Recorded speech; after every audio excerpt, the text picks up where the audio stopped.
సేవకై స్వామివారిని మొక్కొని స్వామివారికి తలనేలాలు అర్పించే భక్తులకి తలనేలాలు ఇచ్చే ఉద్యోగి, ఆలయ ఉద్యోగి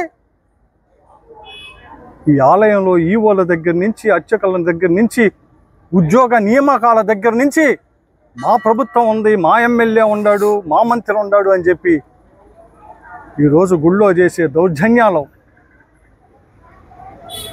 నిజం కాదా? నేనేం కోరుతున్నానంటే, మొన్న మీరు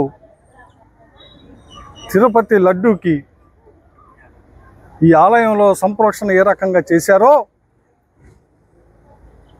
ఈ ఆలయంలో జరుగుతున్న ఈ 2 విషయాలు ఇంకా చాలా ఉన్నాయి. డైరెక్ట్గా చెబుతున్న పేర్లతో సహా ఇది నిజమా కాదా?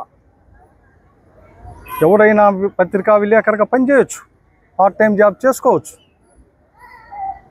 కానీ ఆలయంలో ఉద్యోగ ధర్మాన్ని మరిచి ఆలయాల్లో ఉద్యోగం చేయకుండా చేసినట్టు నెల నెల జీతం తీసుకునే ఈ చర్యని ఏమనాలి? నేను డైరెక్ట్గా చెబుతా ఉన్నా, ఇప్పుడైనా కానీ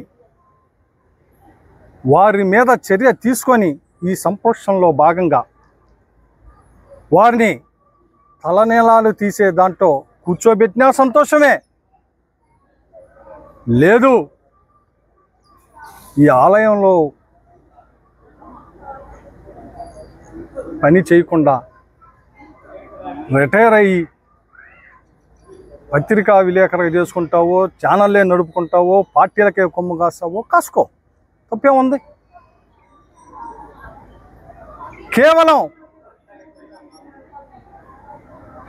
ఈ ఆలయంలో శ్రీవారికి చేసే సేవల్ని, వెంకటేశ్వర స్వామికి చేసే సేవల్ని విస్మరించి రాజకీయాల్ని ఇక్కడ ఆపాదిస్తున్నది వాస్తవం కాదా అని ఒకసారి ఆలోచించమంటాను. నిజంగా నాకు ఆశ్చర్యం వేసింది.